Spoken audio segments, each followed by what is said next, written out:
जय झारखंड, जोहार झारखंड। आज हम उड़ान सार संग्रह की आगे की कड़ी में बढ़ते हुए आज से फिर हम फास्ट डिवीज़न करेंगे। मैंने पहले बताया है कि इसमें हम कुछ समझाने की कोशिश नहीं करेंगे, बल्कि आप लोगों को सिर्फ यहाँ पर फास्ट डिवीज़न करना है। मेरे साथ आपको मेरे साथ चलना है। इस फास्ट डिवीज़न की कड़ी में आपकी टारगेट अचीव होगा। वैसे छात्र, वैसे स्टूडेंट, वैसे कैंडिडेट्स जिनके पास समय की कमी है और कम समय में अधिक से अधिक तैयारी करना चाहते हैं, तो वैसे छात्रों के लिए काफ़ी कारगर होगा। दोस्तों, वक्त से लड़कर जो नसीब बदल दे, वक्त से लड़कर जो नसीब बदल दे, इंसान वही जो अपनी तकदीर बदल दे। कल क्या होगा कहीं मत सोचो, कल क्या होगा कहीं मत सोचो, क्या पता कल वक्त खुद अपनी तस्वीर बदल ले। दोस्तों, इसी कड़ी से आगे बढ़ते हुए हम लेते हैं आज का झारखंड सार संग्रह का चैप्टर नंबर 11। चैप्टर नंबर 11 है झारखंड में जनजातीय विद्रोह। अब यहाँ पे देखेंगे सबसे पहले कि झारखंड में जनजातीय विद्रोह क्यों हुआ था। पहला राजनीतिक कारण, दूसरा आर्थिक कारण और तीसरा सामाजिक कारण है।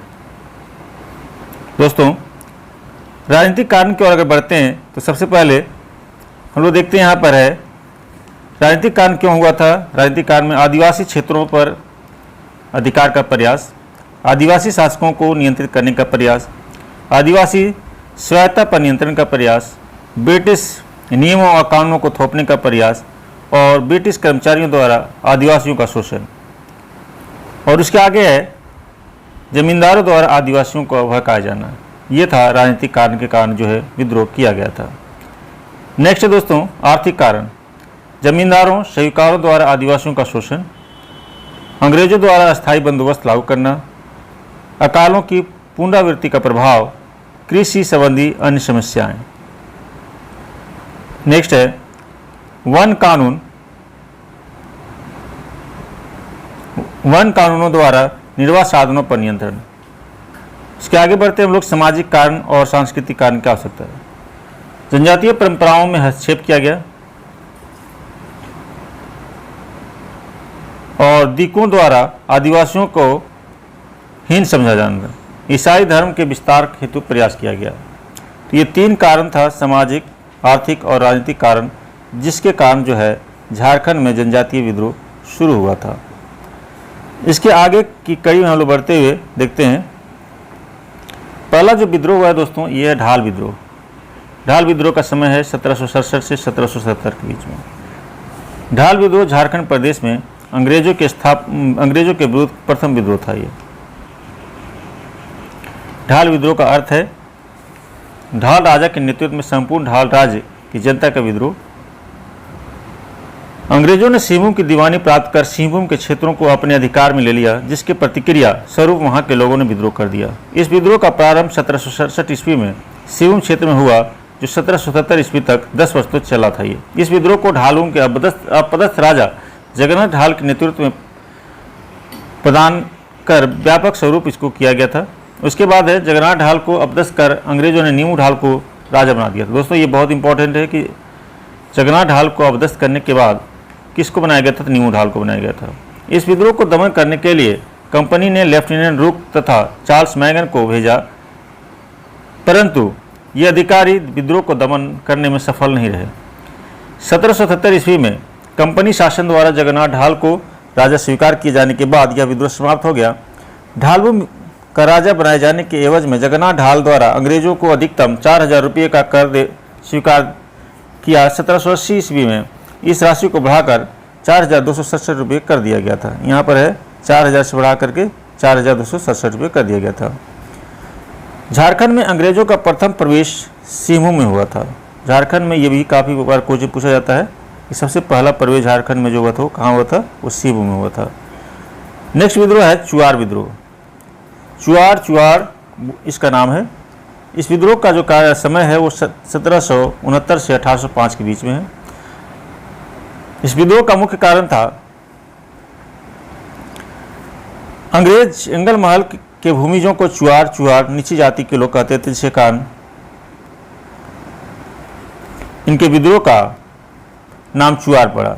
सामान्यतः चुआर लोग पशु पक्षियों के शिकार, जंगलों में खेती व वन उत्पादों के व्यापार द्वारा अपना भरण पोषण करते थे। इसके अलावा ये लोग स्थानीय जमींदार के यहाँ सिपाही पाइक के रूप में कार्य करते थे। सिपाही उसमें उसको पाइक बोला जाता था।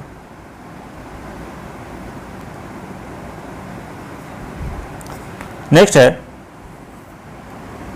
अंग्रेजों द्वारा चुआरों की भूमि पर अवैध कब्जा कर जमींदारों को बिक्री करने, जमींदारों के लगान में अप्रत्याशित वृद्धि व लगान नहीं देने पर जमीन की नीलामी करने, बाहरी लोगों के इनके इलाके के भी बसाने, स्थानीय चुआरों के स्थान पर बाहरी पुलिस को उसके स्थान पर नियुक्त करने तथा अन्य आर्थिक मुद्दों के विरुद्ध यह विद्रोह किया गया था। यह विद्रोह सिंहभूम, मानभूम, बाड़भूम एवं पंचायत राज में हुआ।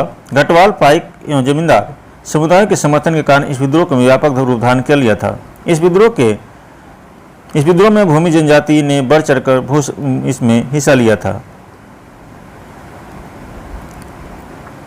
इस विद्रोह में श्याम गंजाम, रघुनाथ महतो, सुबल राय, सुबल सिंह, जगन्नाथ पातर, मंगल सिंह, लाल सिंह, दुर्जन सिंह और मोहन सिंह ने महत्वपूर्ण भूमिका अदा की थी।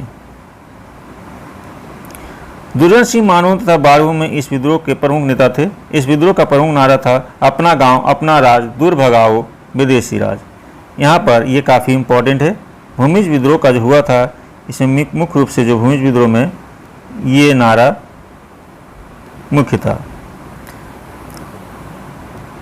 नेक्स्ट है, लेफ्टिनेंट गुरियार, कैप्टन फोर्ब्स एवं मेजर काफ को इस विद्रोह के दमन हेतु भेजा गया था। लगभग 30 वर्ष से अधिक समय तक इस अशांत क्षेत्र में शांति बहाल करने हेतु अंग्रेजों ने इस क्षेत्र को लोगों को कुछ सुविधाएं देने के निर्णय लिया।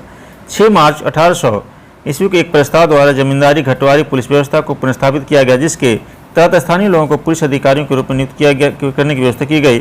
साथ ही पाइकों की जब्त भूमि की वापसी व जमींदारों की भूमि की अवैध नीलामी पर रोक लगाने का निर्णय लिया गया।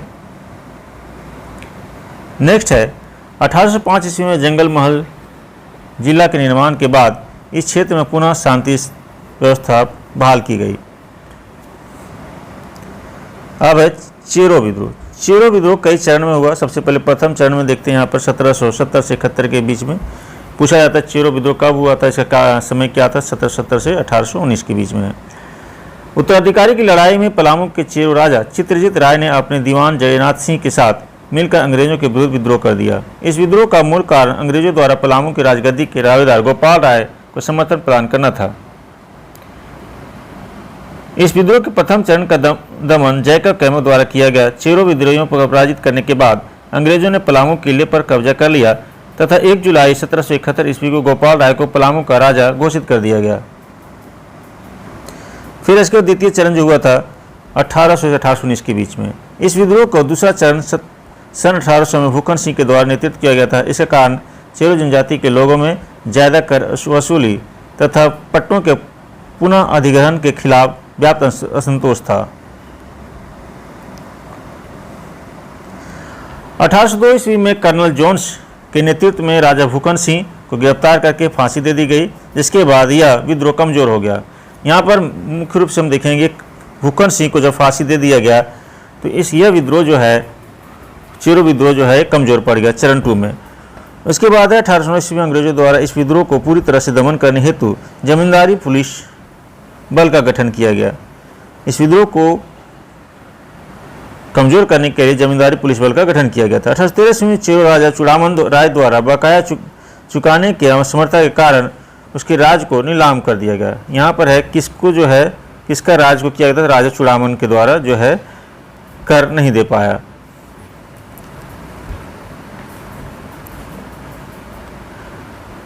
नेक्स्ट है 1815 ईस्वी में अंग्रेजों ने नीलाम किए गए राज को देव के राजा घनश्याम सिंह को बेच दिया, जिसके परिणाम स्वरूप ऐतिहासिक चेरो राजवंश समाप्त हो गया।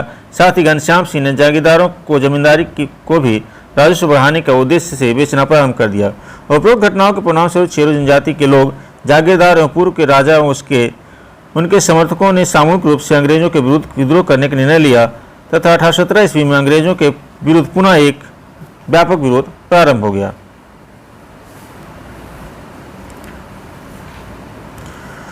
विद्रोह के इस दूसरे चरण के नेतृत्व चैनपुर के ठाकुर रामबख्श सिंह एवं रंका के शिव प्रसाद सिंह ने किया।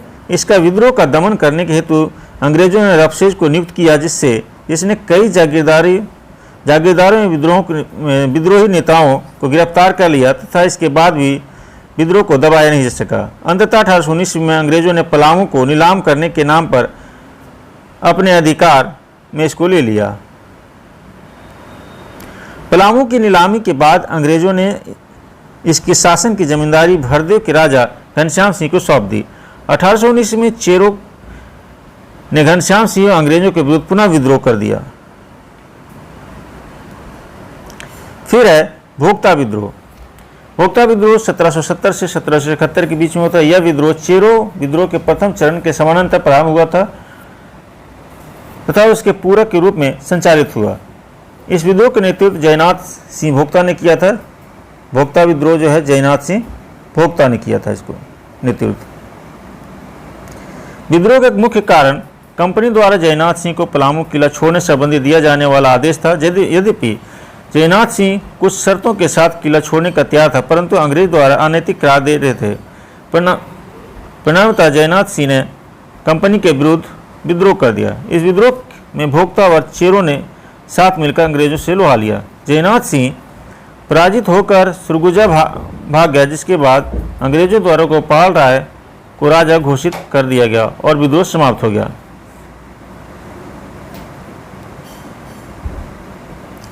फिर है घटवाल विद्रोह। घटवाल विद्रोह 1772 से 73 के बीच में होता है। घटवाल विद्रोह रामगढ़ के घटवालों द्वारा किया गया। रामगढ़ के राजा मुकुंद सिंह के राज पर उसके एक संबंधी तेज द्वारा अधिकार जताने पर अंग्रेजों ने तेज सिंह का समर्थन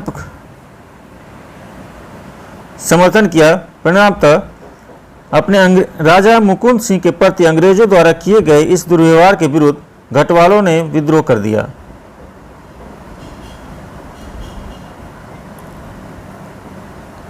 फिर है यह विद्रोह 25 अक्टूबर 1772 ईस्वी को तब प्रारंभ हुआ जब रामगढ़ के राजा मुकुंद सिंह के राज्य पर कैप्टन कैमर की सेना ने दक्षिण की ओर और उत्तर की ओर तेज सिंह ने एक साथ धावा बोल दिया। इस आक्रमण मुकुंद सिंह वहां से भाग निकला तथा घटवाल के लोगों ने से समर्थन की मांग की। घटवाल के लोगों ने मुकुंद सिंह का साथ दिया और कैमर का विरोध करने लगे, परंतु जब घटवालों ने यह महसूस किया कि मुकुंद सिंह पुनः राजा नहीं बन सकता, तब उन्होंने मुकुंद सिंह को साथ छोड़ दिया।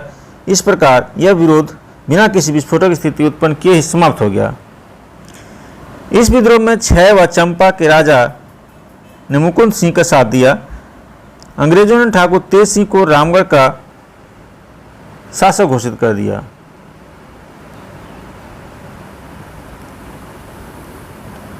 अब तेज सिंह की मृत्यु के बाद पारसनाथ सिंह रामगढ़ का राजा बन गया। मुकुंद सिंह अपनी गद्दी खोने के बाद से कभी शांत नहीं रहा, वह लगातार अंग्रेजों का विरोध करता रहा। रघुनाथ सिंह मुकुंद सिंह का समर्थक था।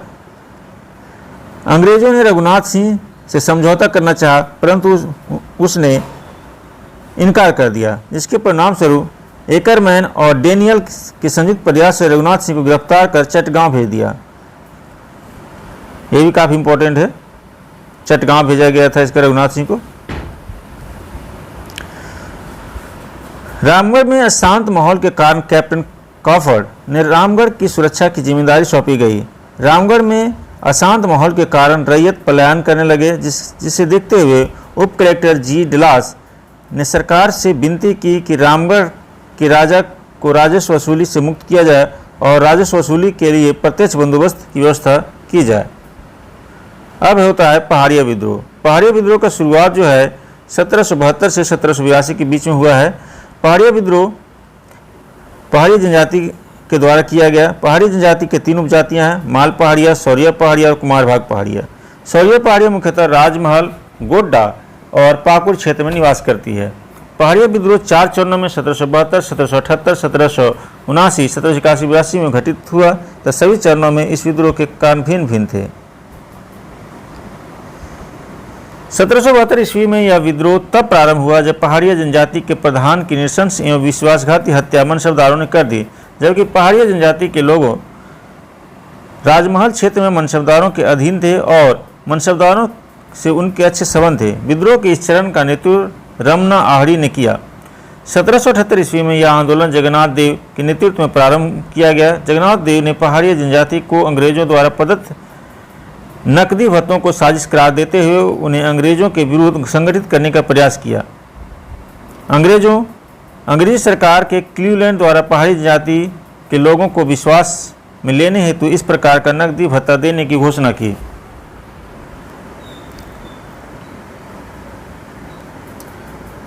अब 1779 ईस्वी में इस विद्रोह को तीसरा चरण प्रारंभ हुआ।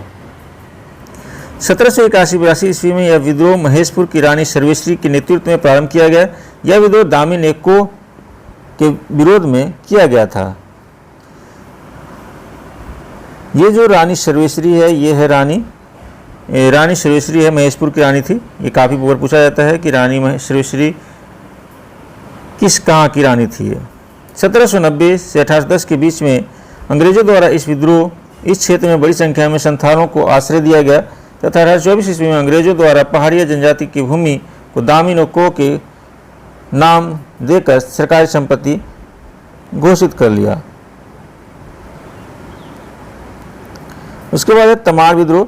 तमार विद्रोह का शुरुआत होता है 1782 से लेकर के 1821 के बीच में।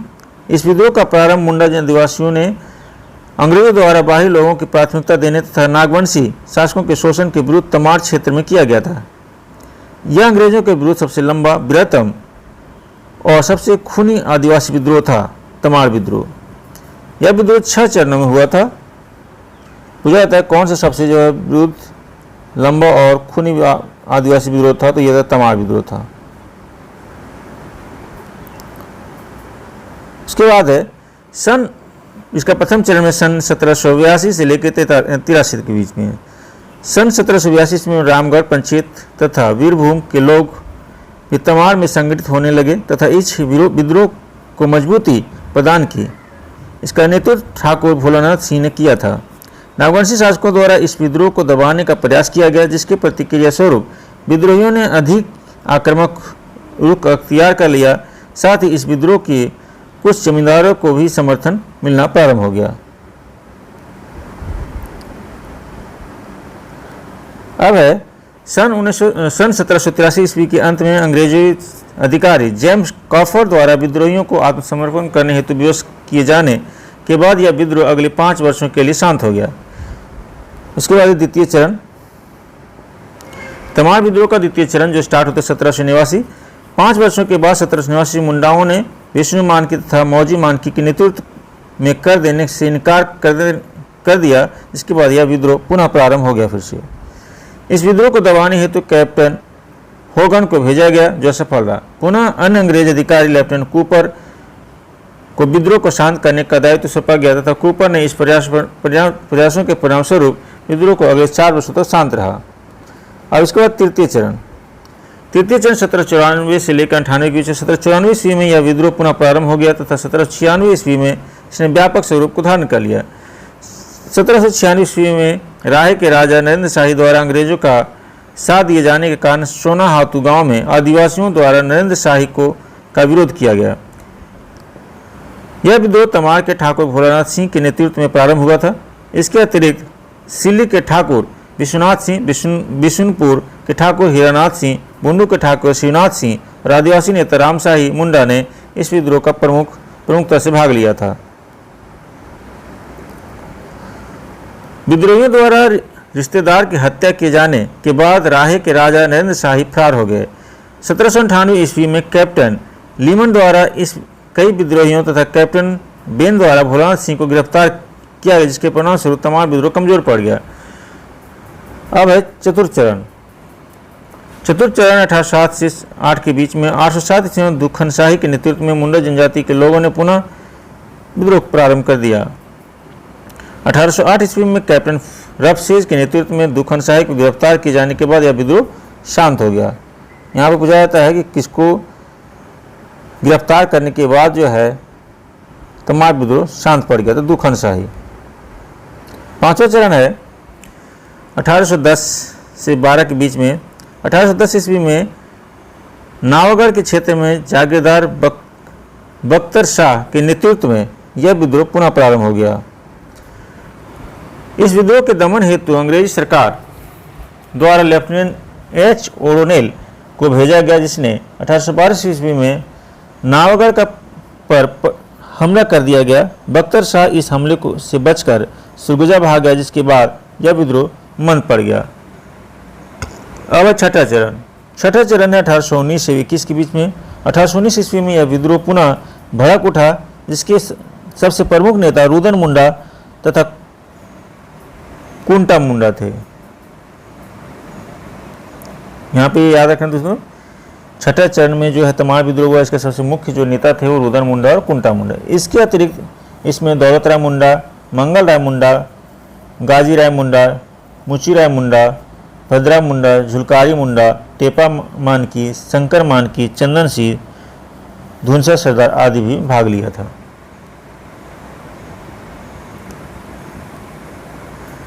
तमार के राजा गोविंद शाही द्वारा सहायता मांगे जाने पर अंग्रेज अधिकारी ई रफसेज ने ए जे कार्विन के साथ मिलकर विद्रोह को दबाने का प्रयास किया। इस अभियान के फलस्वरूप रुदन मुंडा और कुंटा मुंडा को छोड़कर सभी प्रमुख विद्रोही नेता गिरफ्तार हो गए।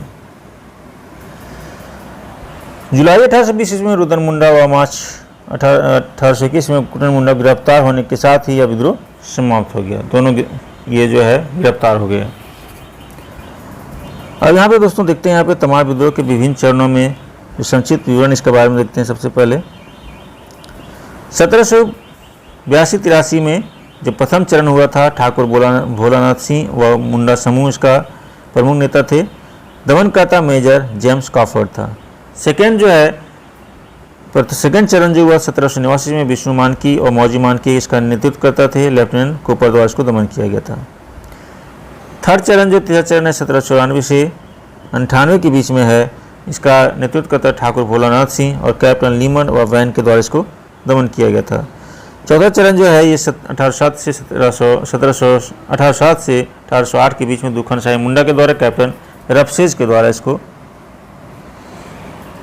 दमन किया गया था। 1810 से 12 के बीच में जो है बख्तर शाह इसका नेतृत्व करता थे। लेफ्टिनेंट एच ओडोनेल इसको दमन किया था। और छठा चरण 1819 से 21 के बीच में जो है इसका मेन जो नेतृत्व करता थे रुदन मुंडा व कुंटा मुंडा। ये काफ़ी इंपॉर्टेंट आता है, कई बार पूछा जाता है। छठा चरण में रफसेज व कॉलविन के द्वारा इसके दमन किया गया था। अब दोस्तों हम लोग चलते हैं तिलका आंदोलन। काफ़ी इंपॉर्टेंट आंदोलन तिलका आंदोलन 1783 से लेकर 1785 के बीच में यहाँ पे देखते हैं दोस्तों। तिलका आंदोलन की शुरुआत 1783 ईस्वी में तिलका मांझी के द्वारा या उनके समर्थकों द्वारा किया गया था। 1783 में पूछा जाता है ईस्वी के साथ में। यह आंदोलन अंग्रेजों के दमन व फूट डालो की नीति के विरोध में तथा अपने जमीन पर अधिकार प्राप्त करने हेतु किया गया था। इसका प्रमुख उद्देश्य था आदिवासी अधिकारों की रक्षा करना, अंग्रेजों के विरुद्ध लड़ना, सामंतवाद से मुक्ति प्राप्त करना। इस आंदोलन का प्रमुख केंद्र वनचरी जोड़ था। काफ़ी इंपॉर्टेंट है वनचरी जोड़, जो वर्तमान समय में भागलपुर के नाम जाना जाता है। झारखंड के संथाल परगना क्षेत्र में इस युद्ध का व्यापक प्रचार हुआ। इसका तिलका मांझी का नाम जबरा पहाड़िया ने इस आंदोलन को जन आंदोलन के रूप में स्वरूप दिया और अपने आंदोलन को प्रचार हेतु साल के पत्तों का प्रयोग किया था। इस आंदोलन के दौरान आपसी एकता को मजबूत बनाए रखने पर विशेष बल दिया जाए। इस विद्रोह में महिलाओं ने भी भाग लिया था। इस विद्रोह के दौरान 13 जनवरी 1784 में तिलका मांझी ने तीर मारकर किसको हत्या किया था? क्लीवलैंड को। काफ़ी इंपॉर्टेंट है, पूछा भी गया कई बार। क्लीवलैंड की हत्या के उपरांत अंग्रेज अधिकारी आयरकोट ने तिलका मांझी को पकड़ने हेतु व्यापक अभियान चलाया था। इन्होंने कौन चलाया था? आयरकोट। काफ़ी भी इंपॉर्टेंट है, तिलका मांझी को चलाने के लिए जो है इस अभियान कौन चलाया था? आयरकोट। फिर है अंग्रेजों द्वारा तिलका मांझी के खिलाफ कार्रवाई किए जाने पर तिलका मांझी ने छापामारी युद्ध, गोरिल्ला युद्ध, सबसे पहले गोरिल्ला युद्ध उन्होंने किया था। छापामारी युद्ध जो है आदिवासियों ने, इसमें से छापामारी युद्ध की शुरुआत तिलका मांझी द्वारा सुल्तानगंज पहाड़ी से की गई थी। संसाधनों की कमी होने के कारण तिलका मांझी कमजोर पड़ गया तथा अंग्रेजों ने उसे धोखे से पकड़ लिया। पहाड़िया सरदार जवराज ने तिलका मांझी को पकड़वाने, ये भी काफ़ी इंपॉर्टेंट है, कौन पकड़ते हैं? सरदारी जो पहाड़ी सरदार था जौरार ने इसको तिलका मांझी को पकड़ने में मदद की, अंग्रेजों को सहयोग किया था। 1785 ईस्वी में अंग्रेजों द्वारा तिलका मांझी को गिरफ्तार कर लिया गया। 1750 ईस्वी में तिलका मांझी को 1750 ईस्वी में भागलपुर में बरगद के पेड़ में फांसी पर लटका दिया। इस स्थान को उनकी याद में बाबा तिलका मांझी चौक के नाम से जाना जाता है। झारखंड के स्वतंत्रता सेनानियों ने सर्वप्रथम शहीद होने वाले सेनानी तिलका मांझी थे। अब यहाँ मुंडा विद्रोह देखेंगे। मुंडा विद्रोह में है, मुंडा विद्रोह की शुरुआत जो है 1793 से लेकर 1832 के बीच में होती है। पहला यहाँ पॉइंट है कि झारखंड के इतिहास में मुंडाओं के विद्रोहों की संख्या अनेक है, किंतु बिरसा मुंडा के नेतृत्व में संचालित मुंडा और गुलान इनमें सर्वाधिक महत्वपूर्ण है। मीन्स सर्वाधिक संगठित और व्यापक स्वरूप था ये जो बिरसा मुंडा के द्वारा किया गया था। दोस्तों इसके आगे है, बिरसा मुंडा के आंदोलन के पूर्व मुंडाओं द्वारा अलग अलग उद्देश्यों से निम्न विद्रोहों का संचालन किया गया। पहला जो है 1793 ईस्वी का बुंडू एवं राहे का मुंडा विद्रोह। दूसरा है 1796 का सिल्ली एवं राहे का मुंडा विद्रोह। तीसरा है 1807 का तमाड़ का मुंडा विद्रोह। और चौथा है 1819-20 का पलामू का मुंडा विद्रोह। पांचवा है 1832 में बुद्धू भगत का विद्रोह। इस तरह से मुंडा विद्रोह कई चरणों में अलग अलग समयों में घटित हुआ। पहले देखेंगे 1793 का बुंडू एवं राहे का मुंडा विद्रोह। 1793 ईस्वी का मुंडा विद्रोह वास्तव में 1789 ईस्वी में विष्णु मानकी के नेतृत्व में संचालित तमाड़ विद्रोह का विस्तार था। इसका विस्तार बुंडू और राहे में हुआ। इस विद्रोह का कारण बुंडू और राहे के जमींदारों द्वारा नागवंशी राजाओं की अधीनस्था को अस्वीकार करना था। इस विद्रोह का दमन मेजर फॉलर के द्वारा किया गया। 1796 ईस्वी का सिल्ली एवं राहे का मुंडा विद्रोह। 1796 ईस्वी में सिल्ली एवं राहे के मुंडा विद्रोह को रामशाही मुंडा और ठाकुरदास मुंडा ने नेतृत्व प्रदान किया। इस विद्रोह के दौरान मुंडाओं ने नरेंद्र शाही एवं कुंवर लक्ष्मण शाही के गढ़ों पर अधिकार कर लिया। फिर है 1807 ईस्वी का तमाड़ का मुंडा विद्रोह। 1807 ईस्वी में तमाड़ में मुंडा विद्रोह का नेतृत्व दुखन मानकी ने किया। इस विद्रोह का मुख्य उद्देश्य बंदोबस्ती व्यवस्था का विरोध करना था। नेक्स्ट है 1819-20 ईस्वी का पलामू का मुंडा विद्रोह जो है। पलामू में 1819-20 में भूकन सिंह के नेतृत्व में मुंडा विद्रोह का संचालन हुआ। 1832 ईस्वी में बुद्धू भगत का मुंडा विद्रोह। 1832 ईस्वी को मुंडा विद्रोह का नेतृत्व बुद्धू भगत ने किया था। नेक्स्ट है हो विद्रोह। हो विद्रोह का समय जो है 1820 से 21 के बीच में। हो देशम, हो लोगों का निवास स्थल को हो देशम पर कई मुगलों या मराठों का प्रभाव स्थापित नहीं हो सका। पोरहाट के राजाओं पर इन पर कुछ प्रभाव होता था तथा वह हो जनजाति से नियमित कर की अपेक्षा करता था।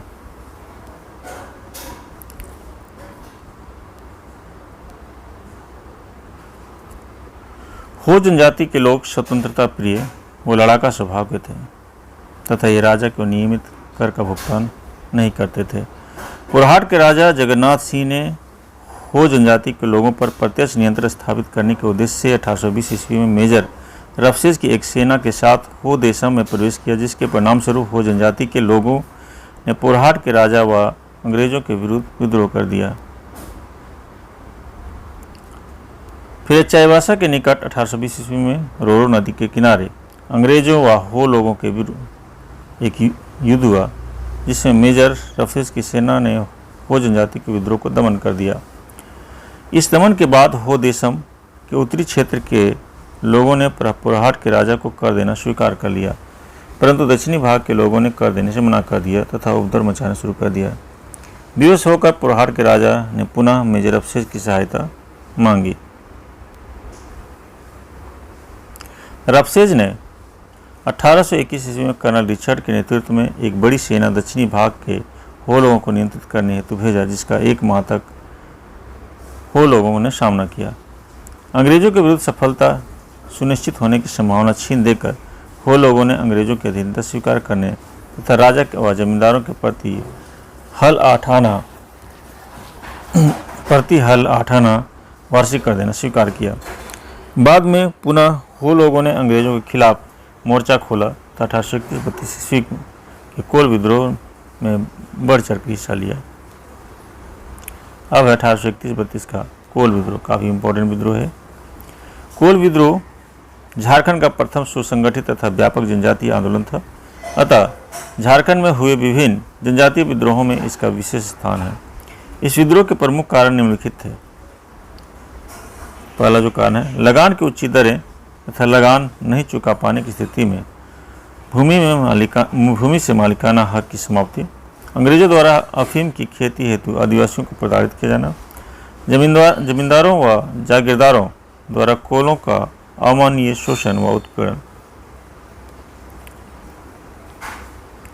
फिर है दिकू, अंग्रेजों द्वारा नियुक्त बाहरी गैर आदिवासी कर्मचारी, ठेकेदारों तथा व्यापारियों द्वारा आदिवासियों को आर्थिक शोषण, अंग्रेजों द्वारा आरोपित विभिन्न प्रकार के कर, उदाहरण स्वरूप 1824 ईस्वी में हड़िया पर लगाया गया पुतचई नामक कर, विभिन्न मामलों के निपटारे हेतु आदिवासियों के परंपरागत पढ़ा पंचायत व्यवस्था के स्थान पर अंग्रेजी कानून को लागू किया जाना। मैं बता रहा हूँ दोस्तों कि यहाँ पर सिर्फ हम स्टडी कर रहे हैं फास्ट रिवीजन के लिए, बाकी इसमें कुछ समझाया नहीं जा रहा है। विशेष क्लास कक्षा करने के लिए झारखंड कैरियर इंस्टीट्यूट में ज्वाइन कर सकते हैं।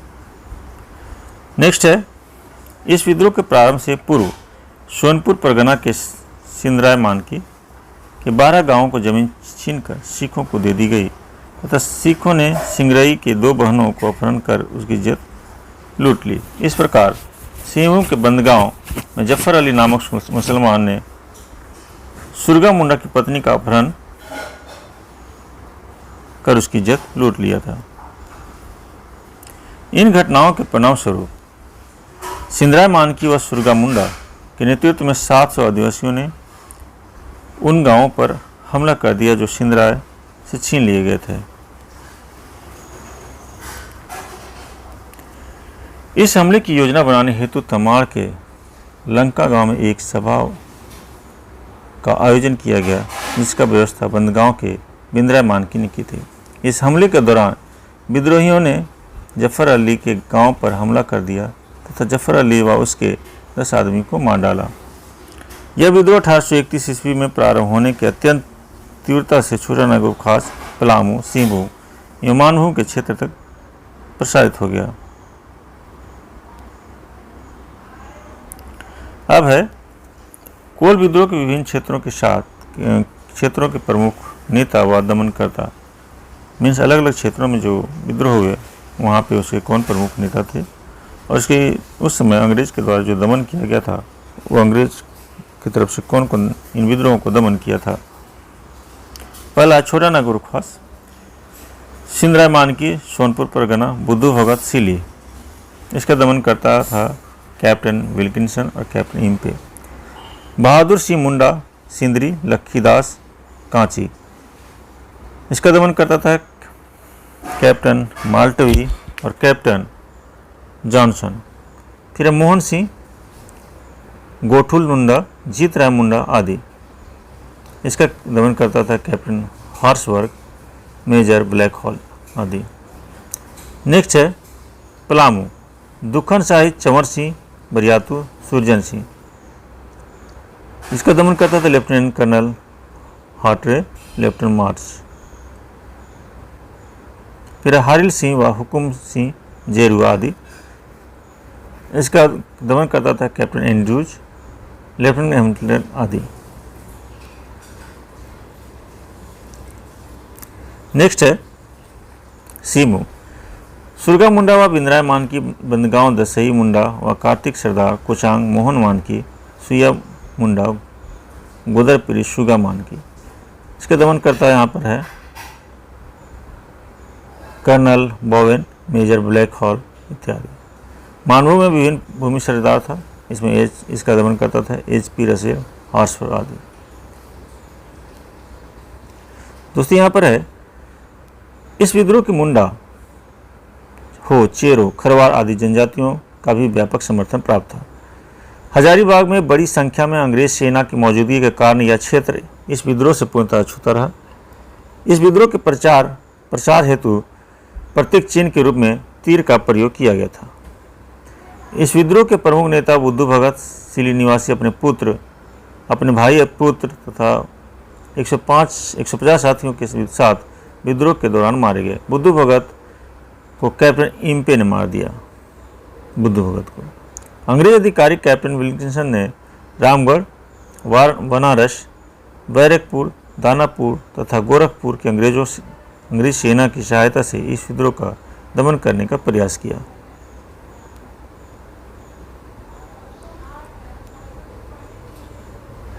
नेक्स्ट है, विभिन्न हथियारों व सुविधाओं से लैस अंग्रेजी सेना के विरुद्ध केवल तीर धनुष से लैस विद्रोहियों ने 2 महीने तक डटकर अंग्रेजी सेना का मुकाबला किया। इस विद्रोह को दबाने में पिठोरिया के तत्कालीन राजा जगतपाल सिंह ने अंग्रेजों की मदद की थी, जिसके बदले में तत्कालीन गवर्नर जनरल विलियम वेंटिंग ने उन्हें 313 रुपये प्रति माह आजीवन पेंशन देने की घोषणा की। 1832 ईस्वी में सिंधराय मानकी तथा सुरगा मुंडा बंदगांव सिंहभूम निवासी ने आत्मसमर्पण कर दिया, जिसके पश्चात विद्रोह कमजोर पड़ गया। नेक्स्ट है, इस विद्रोह के बाद छोटा नागपुर क्षेत्र में बंगाल के सामान्य कानून के स्थान पर 1833 ईस्वी के रेगुलेशन 3 लागू किया गया। साथ ही जंगल महल जिला को समाप्त कर नन रेगुलेशन प्रांत के रूप में संगठित किया गया। इसे बाद में दक्षिण पश्चिमी सीमा एजेंसी का नाम दिया गया। ये काफ़ी इम्पोर्टेंट है। इस क्षेत्र के प्रशासन के संचालन की जिम्मेदारी गवर्नर जनरल के एजेंट के माध्यम से की जाने की व्यवस्था की गई तथा इसका पहला एजेंट जो था वो थॉमस विल्किंसन था। ये भी क्वेश्चन कई बार पूछा गया है।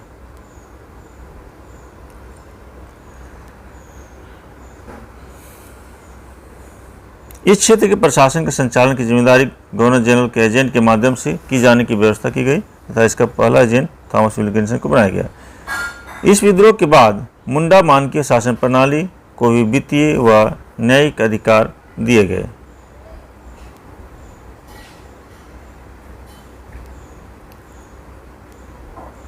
अब है भूमिज विद्रोह। भूमिजों द्वारा जंगल महल के क्षेत्र में लूटपाट करने के कारण उन्हें अंग्रेजों द्वारा चुआड़ कहा जाता था। भूमिजों द्वारा संचालित ढालवों के इस विद्रोह को गंगा नारायण द्वारा नेतृत्व प्रदान किया गया, अतः इस विद्रोह को गंगा नारायण का हंगामा की संज्ञा दी जाती है। आदिवासियों में अत्यंत लोकप्रिय होने के कारण इस विद्रोह में गंगा नारायण को कोल विद्रोह के नेता बिंद्राय मानकी का भी समर्थन प्राप्त हो गया।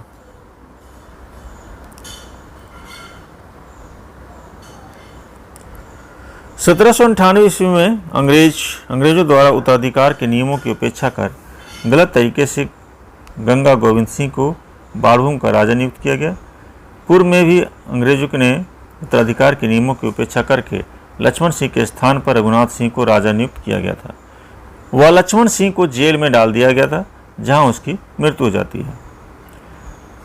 नवनियुक्त राजा ने जनता पर विभिन्न अनैतिक कर आरोपित कर दिए, जिससे जनता में राजा के प्रति असंतोष फैलने लगा। इसके अतिरिक्त बाड़भूम के दीवान माधव सिंह राजा गंगा गोविंद सिंह का सौतेला भाई ने चालाकी से अपने चचेरे भाई गंगा नारायण लक्ष्मण सिंह का पुत्र को मिलने वाली जागीर बंद करवा दी। गंगा नारायण ने अपनी जागीर प्राप्ति हेतु अब कंपनी शासन से बार बार आग्रह किया, जिसकी हर बार अनदेखा की गई। फिर है, इस प्रकार विद्रोह का प्रमुख कारण उत्तराधिकार के नियमों की अनदेखी, जनता पर अनैतिक कर, दिकुओं द्वारा जनता का शोषण व गंगा नारायण के साथ हुआ अत्याचार था। गंगा नारायण ने बदला लेने के उद्देश्य से भूमिजों को संगठित किया तथा दीवान माधव सिंह को 26 अप्रैल 1832 ईस्वी को हत्या कर दी, जिसके परिणाम स्वरूप भूमिज विद्रोह का आगाज हो गया। इसके बाद गंगा नारायण ने घटवालों की एक बड़ी सेना के साथ संपूर्ण राज्य पर कब्जा करने का उद्देश्य बाड़भूम पर चढ़ाई कर दी। इस अभियान से सुरानायक, बुली महतो, गर्दी सरदार आदि गंगा नारायण के प्रमुख सहयोगी थे।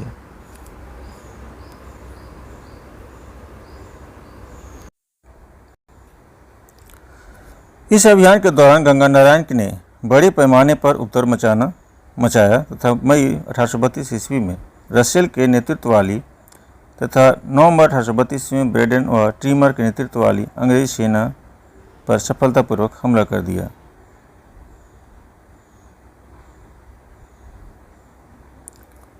नेक्स्ट है गंगा नारायण द्वारा अंग्रेजों पर इस सफल हमले के बाद नवंबर 1832 ईस्वी में अंग्रेज अधिकारी डेंट ने एक विशाल सेना के साथ गंगा नारायण व उनके साथियों के विरुद्ध अभियान चलाया तथा इसके कई गढ़ों को नष्ट कर दिया। इसके परिणाम स्वरूप भूमिज विद्रोह कमजोर पड़ गया। गंगा नारायण अपने समर्थकों के साथ सिंहभूम चला गया तथा कुल लड़ाकों के साथ मिलकर उसने खरसावां के ठाकुर चेतन सिंह के राज पर धावा बोल दिया। 7 फरवरी 1833 ईस्वी को खरसावां के ठाकुर चेतन सिंह के विरुद्ध लड़ते समय गंगा नारायण की मृत्यु हो गई, जिसके बाद यह विद्रोह कमजोर पड़ गया। नेक्स्ट है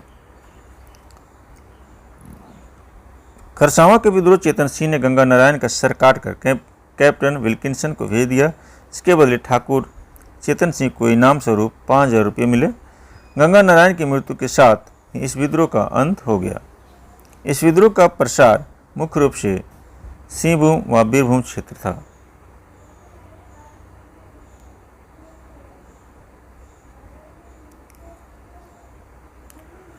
इस विद्रोह के बाद जंगल महल के क्षेत्र में व्यापक प्रशासनिक परिवर्तन किया गया।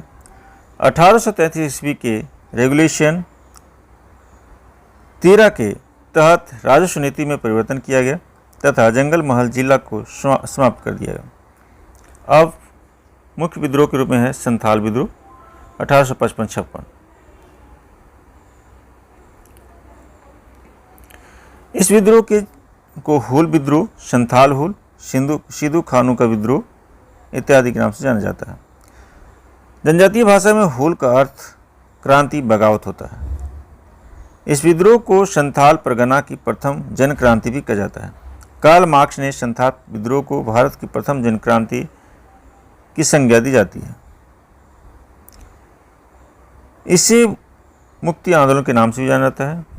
इस विद्रोह को सिद्धू कानू, चांद भैरव तथा फूलो झानो ने प्रारंभ किया। ये सभी आपस में भाई बहन थे। संथाल परगना क्षेत्र में 1790 ईस्वी तक संथालों का निवास नहीं था। विभिन्न क्षेत्रों में हो रहे शोषण से मुक्ति होने हेतु इन्होंने संथाल परगना के क्षेत्र में अपना निवास स्थान बनाया। 1815 से 30 ईस्वी के बीच में सर्वाधिक संख्या में संथालों का इस क्षेत्र में आगमन हुआ।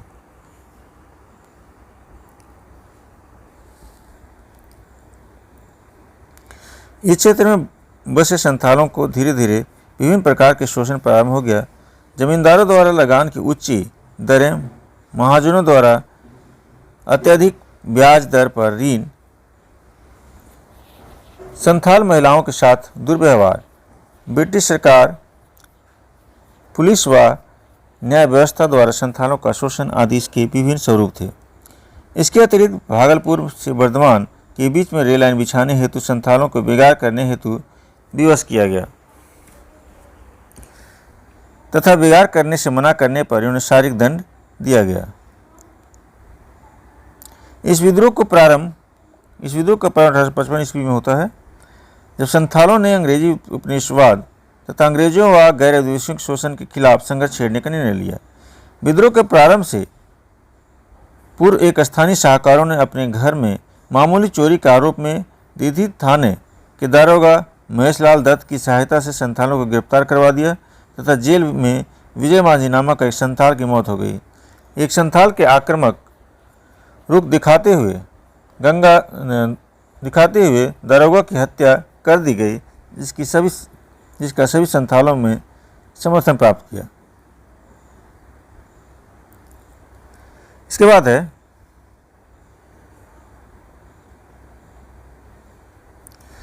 इसके बाद 30 जून 1855 ईस्वी भोगनाड़ी गांव में लगभग 400 गांवों के 6000 से अधिक आदिवासियों ने एक सभा की, जिसे अपना देश अपना राज का नारा दिया तथा विद्रोह का बिगुल फूका। 30 जनवरी को हूल दिवस के रूप में मनाया जाता है। इस सभा में सिद्धू को राजा, कान्हू को मंत्री, चांद को प्रशासक और भैरव को सेनापति नियुक्त किया गया। इस सभा में सिद्धू कान्हू ने यह घोषणा की कि भगवान उन्हें निर्देश दिया है कि आज़ादी के लिए अब हथियार उठा लो।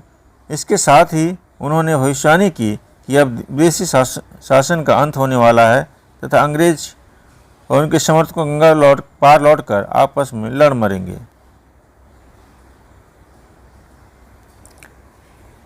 इस विद्रोह का प्रारंभ संथाल परगना के क्षेत्र में हुआ तथा यह धीरे धीरे हजारीबाग, बीरभूम और छोटा नागपुर आदि क्षेत्रों तक विस्तृत हो गया। हजारीबाग में इस विद्रोह का नेतृत्व लुम्बाई मांझी एवं अर्जुन मांझी ने तथा बीरभूम में गोरा मांझी ने किया। इस विद्रोह के दौरान जमींदार, महाजन, पुलिस एवं सरकारी कर्मचारी का नाश नामक नारा भी दिया।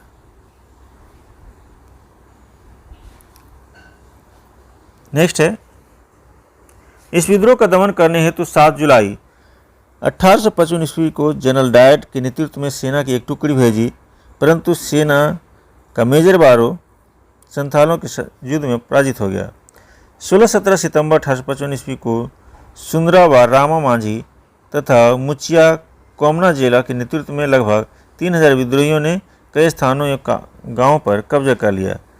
कहरिया थाने के दारोगा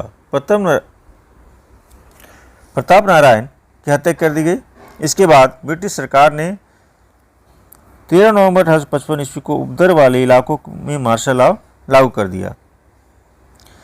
विद्रोही नेता को पकड़ने पर 10,000 रुपये का इनाम घोषित किया। अंग्रेजों ने इस विद्रोह को दबाने हेतु क्रूरतापूर्वक कदम उठाया तथा दिसंबर 1855 ईस्वी में सिद्धू मुर्मू को गिरफ्तार कर लिया गया। भागलपुर न्यायालय ने उस पर मुकदमा चलाने के बाद 5 दिसंबर 1855 को फांसी दे दी गई।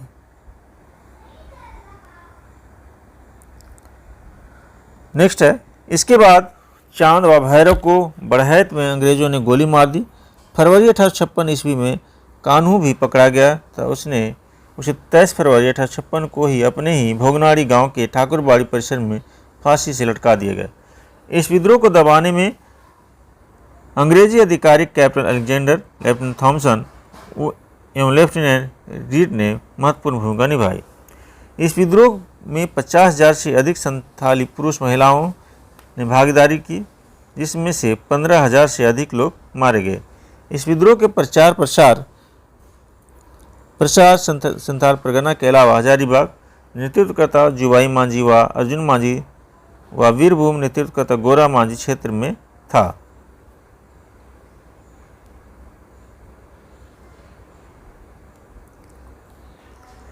अंग्रेजों ने इस विद्रोह के दौरान संथाल विद्रोहियों से बचाव हेतु पाकुड़ में मार्टिलो टावर का निर्माण किया। यहाँ पर मार्टिलो टावर का निर्माण पाकुड़ में है।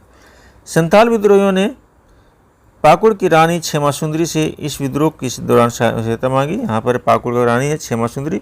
इस विद्रोह के दौरान के उपरांत संथाल ने 30 नवंबर 1856 को नॉन रेगुलेशन नामक अलग जिला बना दिया, जिसमें यूरोपीय मिशनरियों के अलावा किसी भी बाहरी का प्रवेश इजाज़त नहीं थी। संथाल परगना जिला का प्रथम जिलाधीश एसली एडन था। एलिस एडम की रिपोर्ट के अनुसार या आधार पर 1855 के एक्ट 37 के अनुसार दामिनो को का नाम परिवर्तित करके संथाल परगना कर दिया गया तथा इसकी नई सीमा का निर्धारण करते हुए दुमका, देवघर, गोड्डा और राजमहल नामक 4 उपजिले बनाए गए। 1856 ईस्वी में संथाल परगना में भागलपुर के कमिश्नर जॉर्ज वुल की सहायता से यूलुल नामक नए पुलिस कानून की व्यवस्था की गई। इसके तहत पारंपरिक ग्राम प्रधान की व्यवस्था लागू करते हुए ग्राम प्रमुख को पुलिस की सहायता प्रदान की गई। इस विद्रोह में व्यापक नरसंहार होने के कारण इसे खूनी विद्रोह कहा जाता है। नेक्स्ट है सरदारी आंदोलन। सरदारी आंदोलन देखेंगे, इस आंदोलन को मुल्की व मिल्की मातृभूमि व जमीन का आंदोलन कहा जाता है। सरदारी आंदोलन को कहा जाता है मुल्की व मिल्की, मातृभूमि व जमीन का आंदोलन। 1831-32 के कोल विद्रोह के समय कोल सरदार असम के चाय बागानों में काम करने हेतु चले गए थे। काम करने के बाद जब वे अपने गांव लौटे तो पाया कि उनकी जमीनों को दूसरे लोगों ने हड़प लिया तथा वे जमीन वापस करने से इनकार कर रहे थे।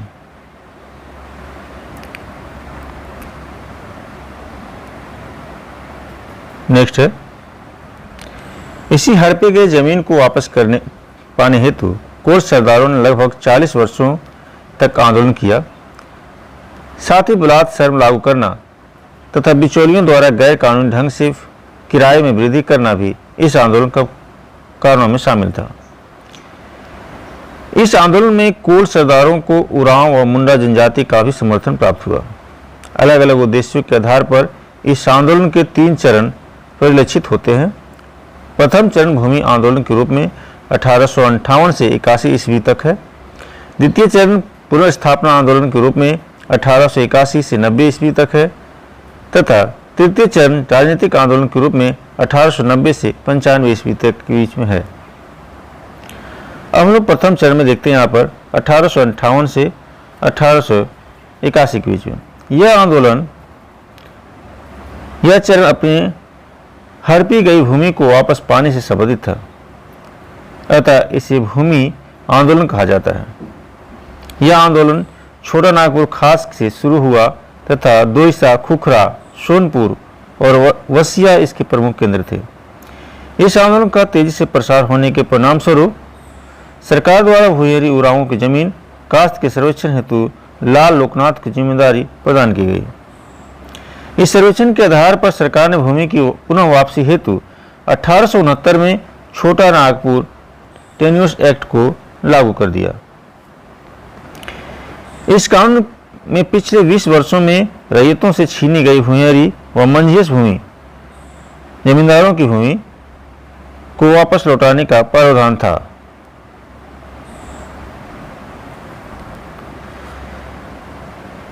इस कानून को लागू करते हुए 1869-80 तक भूमि वापसी की प्रक्रिया संचालित रही, जिससे कई गांवों के रैयतों को अपनी जमीनें वापस मिल गई, परंतु राजहंस राजाओं की जमीन, कोरकर सदानों की जमीन व खुटकटी मुंडाओं की जमीन की बंदोबस्ती का प्रावधान इस कानून में नहीं होने के कारण सरदारी लोग पूर्णतः संतुष्ट नहीं हो सके।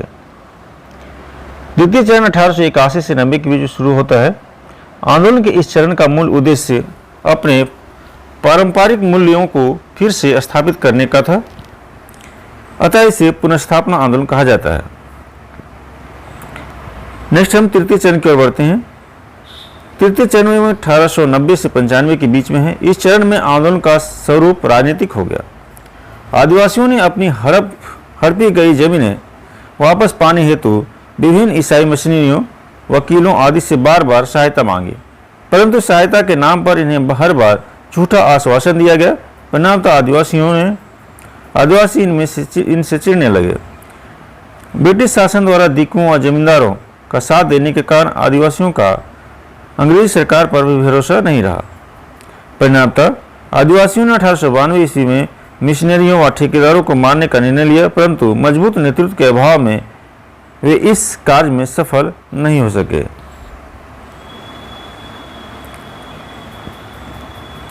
बाद में बिरसा मुंडा का सफल नेतृत्व की चर्चा होने के बाद सरदारी आंदोलन का विलय बिरसा आंदोलन में हो गया। अब है सफा होड़ आंदोलन 1870 ईस्वी में। सफा होड़ का अर्थ होता है सिंह बोंगा के प्रति समर्पण। इस विद्रोह के अंतर्गत लाल हेमब्रम उर्फ लाल बाबा ने आदिवासियों के धार्मिक व चारित्रिक उत्थान पर बल दिया। लाल बाबा ने इस आंदोलन में शामिल लोगों को राम नाम का मंत्र दिया तथा मांस मंदिरा के सेवन से रोका। इस आंदोलन के दौरान लाल बाबा ने संथाल परगना में देशोद्धारक दल की स्थापना की। इस आंदोलन में लाल बाबा को फैका मुर्मू, पगान मरांडी, रसिक लाल सोरेन तथा भत्तू सोरेन का सहयोग प्राप्त था। बंगम मांझी बंगम मांझी जो था ये इस विद्रोह के प्रमुख नेता थे सफावड़ आंदोलन का। इस आंदोलन का सबब मूलतः संथाल जनजाति से है। इस आंदोलन का मूल उद्देश्य जो था संथालों में धार्मिक पवित्रता पर बल देना था।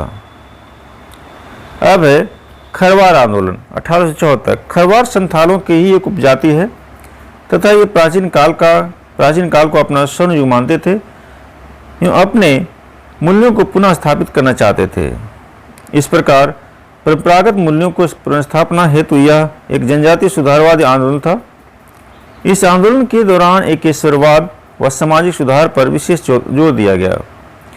इस आंदोलन की भागीरथी मांझी उर्फ बाबा के नेतृत्व में शुरुआत 1874 ईस्वी में संथाल परगना में हुई। खरवार आंदोलन का जो है नेतृत्व था भागीरथ मांझी, उसको बाबा के नाम से भी जाना जाता है। भागीरथ मांझी का जन्म गोड्डा के तलडीहा गांव में हुआ था।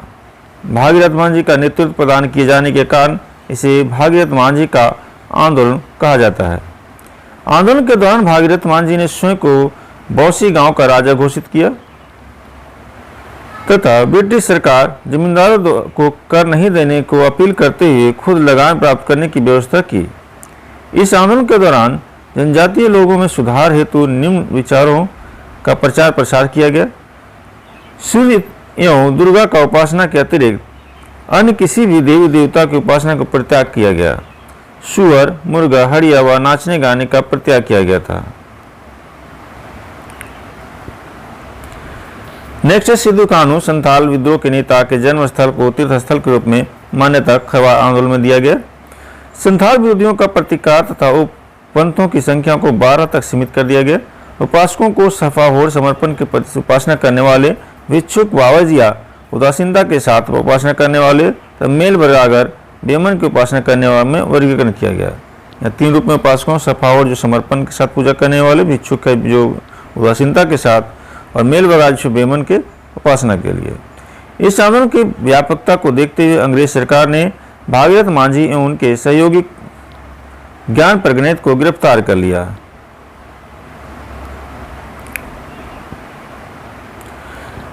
नेक्स्ट है नवंबर 1877 ईस्वी में दोनों को रिहा कर दिया गया, जिसके बाद यह आंदोलन संथाल परगना से होते हुए हजारीबाग तक फैल गया। हजारीबाग में इस आंदोलन का नेतृत्व दुबू बाबा ने किया। खरवार आंदोलन का दूसरा चरण द्विधा गोसाई के नेतृत्व में 1881 ईस्वी की जनगणना के खिलाफ प्रारंभ किया गया, परंतु ब्रिटिश सरकार द्वारा द्विधा गोसाई की गिरफ्तारी के बाद यह आंदोलन समाप्त हो गया। अब मुख्य रूप से मेन आंदोलन है यहाँ पर बिरसा आंदोलन, बिरसा मुंडा के द्वारा किया गया, जो है 1895 से 1900 के बीच में है। इस आंदोलन को मुंडा उलगुलान भी कहा जाता है। उलगुलान का अर्थ होता है विद्रोह या महान हलचल। 19वीं सदी में हुए सभी आदिवासी आंदोलनों में यह सर्वाधिक व्यापक तथा संगठित आंदोलन था। इस आंदोलन का प्रारंभ 1895 ईस्वी में बिरसा मुंडा ने किया था। इस विद्रोह का प्रारंभिक स्वरूप सुधारवादी था। यद्यपि यह आंदोलन राजनीतिक स्वतंत्र मुंडा राज की स्थापना, धार्मिक ईसाई मुंडाओं को वापस अपने धर्म में लाना एवं आर्थिक मुंडाओं की जमीन पर पुनः अधिकार स्थापित करना उद्देश्यों से प्रेरित था। इस आंदोलन का प्रमुख कारण निम्नलिखित है: खुटकटी व्यवस्था की समाप्ति से उत्पन्न बेरोजगारी की समस्या, मिशनरियों द्वारा भूमि सुधार संबंधी झूठे आश्वासन, मुंडाओं की समस्या के प्रति अदालतों की उदासीनता, और है 1894 ईस्वी में छोटा नागपुर वन सुरक्षा कानून के लागू होने से आदिवासियों के जीवन निर्वाह साधनों पर संकट हो गया। 1895 ईस्वी में बिरसा मुंडा ने सिंगभोंगा धर्म का प्रतिपादन करते हुए लोगों को धार्मिक स्तर पर संगठित करने का प्रयास किया तथा विभिन्न बोंगाओं देवताओं के स्थान पर सिंगभोंगा की आराधना करने पर जोर दिया। बिरसा मुंडा ने स्वयं को सिंगभोंगा का दूत घोषित किया और इस बात का प्रचार किया कि सिंगभोंगा द्वारा उन्हें किसी भी रोग को ठीक करने का चमत्कारिक शक्ति प्राप्त है। इस प्रकार प्रारंभ में इस विद्रोह का प्रमुख उद्देश्य सिंगभोंगा देवता की आराधना एवं उनके प्रति समर्पण के रूप में एकेश्वरवाद का विकास था। बिरसा आंदोलन का मुख्यालय खूंटी था। इस विद्रोह के समय रांची का उपायुक्त स्ट्रेट फील्ड था। इस आंदोलन में गया मुंडा सेनापति, दोंका मुंडा राजनीतिक शाखा प्रमुख तथा सोमा मुंडा धार्मिक सामाजिक शाखा प्रमुख ने प्रमुख सहयोगी बनकर इस आंदोलन को विस्तारित किया।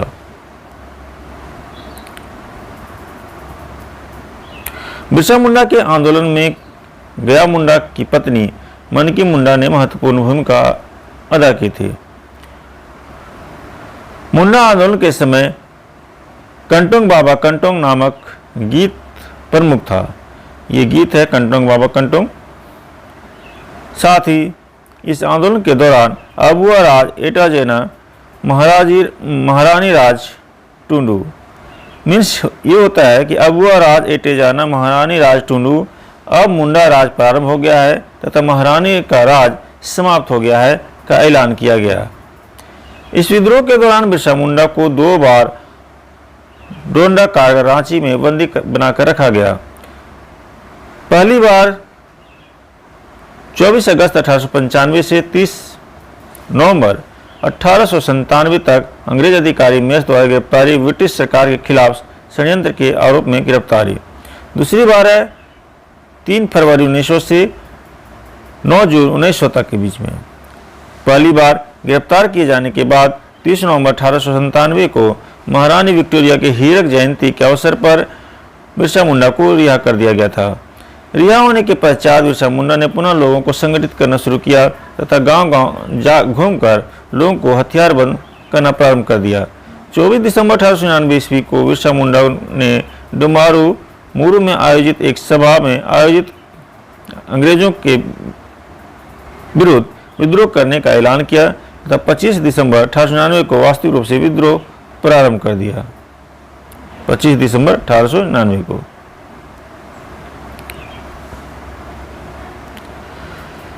इस बार बिरसा मुंडा ने ठेकेदारी, हाकिमों, जागीरदारों व ईसाइयों को मारने की अपील की। बिरसा मुंडा ने घोषणा की कि दिक्कों से अब हमारी लड़ाई होगी तथा उनके खून से जमीन इस तरह लाल होगी जैसे लाल झंडा। इसके बाद इनके अनुयायियों ने आक्रामकता दिखाते हुए गिरजाघरों में आग लगाना प्रारंभ कर दिया। देश के विभिन्न समाचार पत्रों ने बिरसा मुंडा के आंदोलन को समर्थन किया तथा इसके संबंध में समाचारों के प्रकाशन किया। इसमें सुरेंद्रनाथ बनर्जी की बंगाली नामक पत्रिका प्रमुख, ये समाचार पत्र प्रमुख था। बिरसा के विद्रोहियों ने 1900 ईस्वी में डोंबारी पहाड़ सैलटका पहाड़ी पर स्थित पुलिस पर हमला कर दिया, परंतु अंग्रेज अधिकारी फारवेस व स्ट्रीटफील्ड के नेतृत्व में पुलिस ने विद्रोहियों पर जलियांवाला बाग की तर्ज पर भयंकर गोलीबारी की एवं विद्रोहियों को पराजित कर दिया।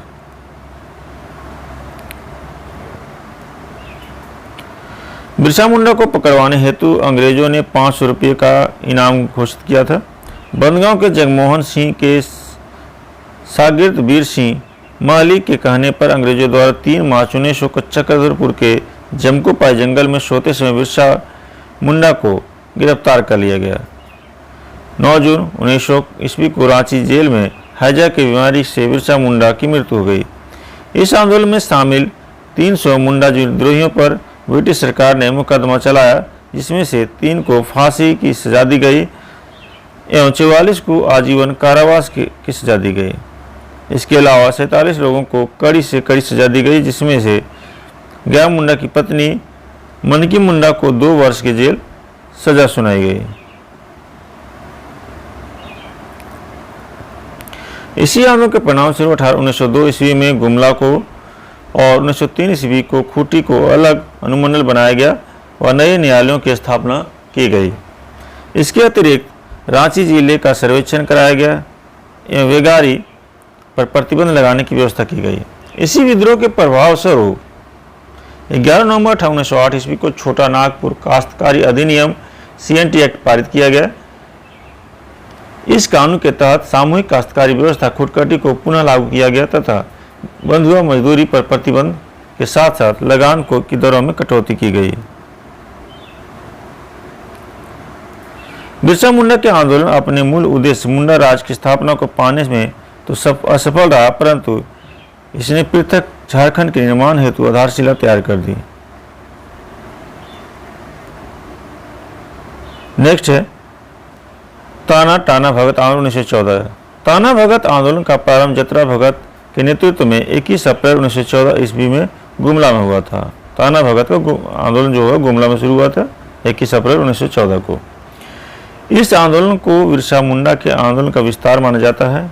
यह एक प्रकार का संस्कृतिकरण आंदोलन था जिसमें एकेश्वरवाद को अपनाने, मांस मदिरा को त्याग, आदिवासी नृत्य पर पाबंदी तथा झूम खेती की वापसी पर विशेष बल दिया गया। इस आंदोलन को प्रोत्साहित करने में मांडर में शिबू भगत, घाघरा में बलराम भगत, विष्णुपुर में भिखू भगत और सिसई में दुमनिया नामक महिला ने महत्वपूर्ण भूमिका अदा की। इस आंदोलन का प्रमुख उद्देश्य स्वशासन की स्थापना करना था। इस आंदोलन का प्रारंभ में कुरुक धर्म आंदोलन के नाम से जाना गया,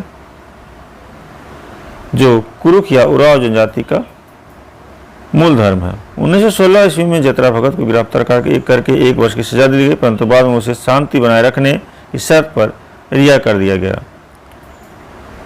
जेल से रिहा होने के 2 माह बाद ही जतरा भगत की मृत्यु हो गई। इनकी मृत्यु के कारण जेलों में उनको दी गई प्रताड़ना थी।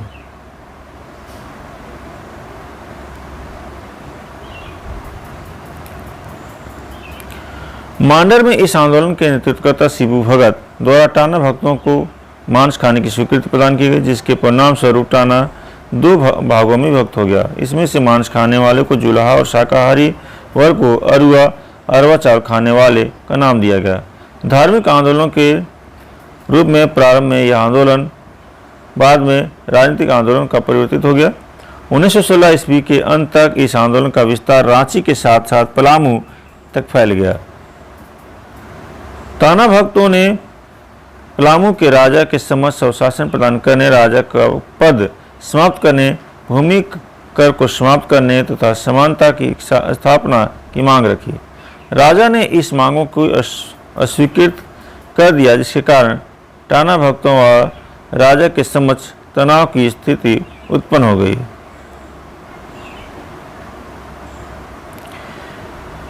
इस आंदोलन का विस्तार सरगुजा तक हो गया था। 1919 ईस्वी में छोटानागपुर प्रमंडल में टाना भगत आंदोलन से जुड़े शिबू भगत, देविया भगत, सिंहा भगत, माया भगत और शुक्रा भगत को गिरफ्तार करने सजा दी गई, परंतु आंदोलन जारी रहा।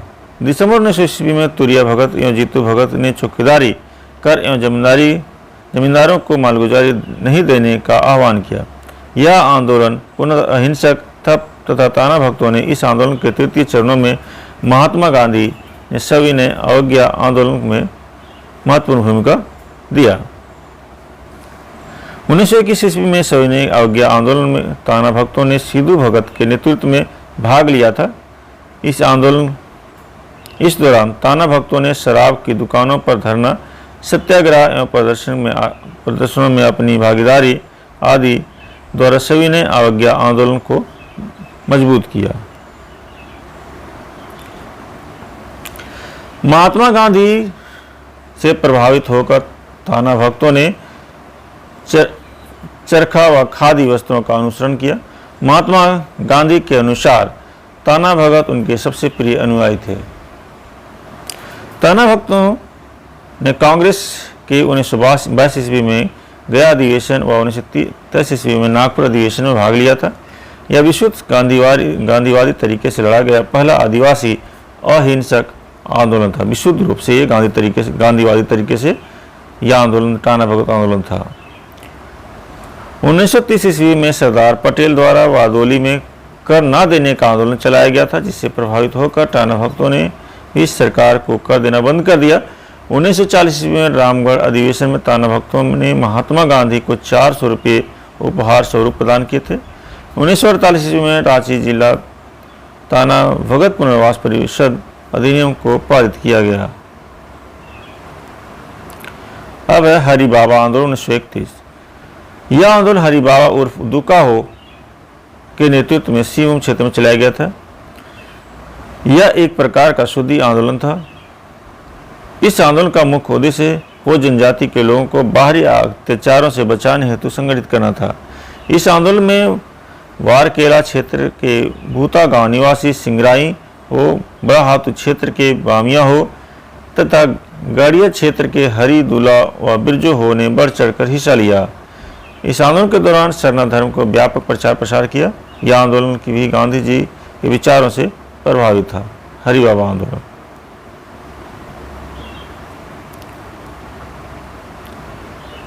अब है जनजातीय आंदोलन में, यहाँ पे देखेंगे, यहाँ पर ढाल विद्रोह कहाँ हुआ था, नेतृत्वकर्ता कौन थे, दमनकर्ता कब हुआ था, 1 बाय 1 देखते हैं।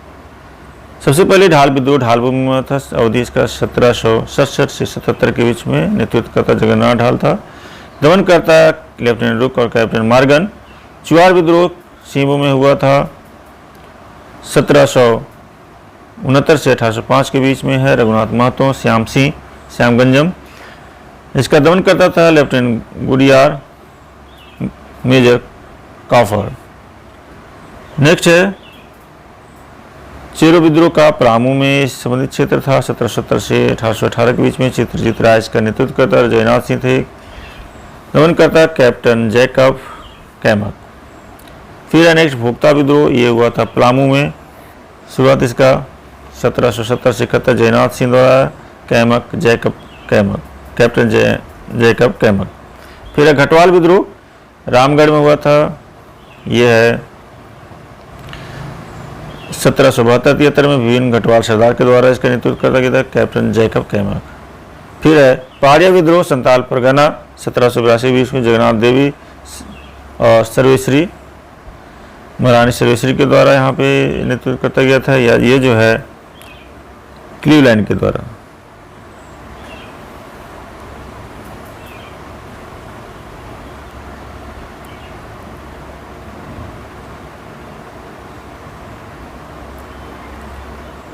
नेक्स्ट है तमाड़ विद्रोह, ये इसका संबंधित क्षेत्र रांची पंचायत बीरभूम। समय है 1782 से 1821 के बीच में। अलग अलग चरणों में विभिन्न नेता, विभिन्न अंग्रेज अधिकारी। फिर है तिलका मांझी आंदोलन भागलपुर में 1787 के बीच में। तिलका मांझी के द्वारा नेतृत्व किया था। क्लीवलैंड और आयरकुट इसका नेतृत्व करता था, ये दमन करता थे। मुंडा विद्रोह इसका 1793 से 1832 में विभिन्न नेतृत्व करता था इसमें। फिर हो विद्रोह कोल्हान क्षेत्र में हुआ था। कोल्हान 1820-21 में। पोटो सरदार मेजर अफसेस के द्वारा दमन करता था। कोल विद्रोह हजारीबाग को छोड़कर सभी क्षेत्रों में किया गया था। इसमें विभिन्न क्षेत्रों में विभिन्न नेता थे, विभिन्न अंग्रेज अधिकारी थे। 1831-32 के बीच में। फिर है भूमिज विद्रोह भाड़भूम सिंहभूम 1832-33 में गंगा नारायण के द्वारा, कैप्टन विल्किंसन। फिर संथाल विद्रोह संथाल परगना 1855-56 सिद्धू कानू, कैप्टन अलेक्जेंडर। सरदारी आंदोलन 1858-95 बीच विभिन्न कोर सरदार के नेतृत्व करता थे।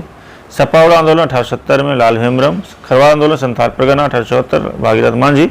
मुंडाल गुलान रांची कोटी 1895 से बिरसा मुंडा, कैप्टन फारबिस व स्टिटफील्ड इसके द्वारा जो है दमनकर्ता किया गया था।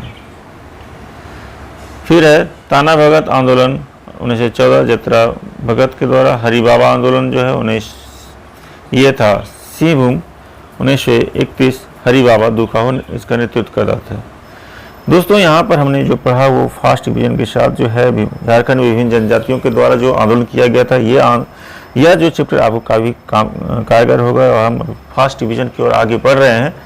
इस तरह से आपको कम समय में आपके बहुत ही व्यक्तिगत रूप से आपको काफ़ी सहायता होगी। इसको आप इलेक्ट्रॉनिक मीडिया के द्वारा, मोबाइल के द्वारा, आप ईयरफोन के द्वारा सुन सकते हैं, समझ सकते हैं, पढ़ भी सकते हैं। वैसे छात्र जिनके पास समय की कमी हो और कम समय में अधिक से अधिक अचीव करना चाहते हो वो कर सकते हैं। कहा जाता है समय ही आपकी सब कुछ है। समय के साथ चलिए दोस्तों, समय आपको सब कुछ दिलाएगा। थैंक यू आज के लिए। अगर यह वीडियो आपको पसंद आए तो प्लीज़ लाइक करें, शेयर करें और सब्सक्राइब करें। Thank you. मिलते हैं नेक्स्ट वीडियो में। धन्यवाद।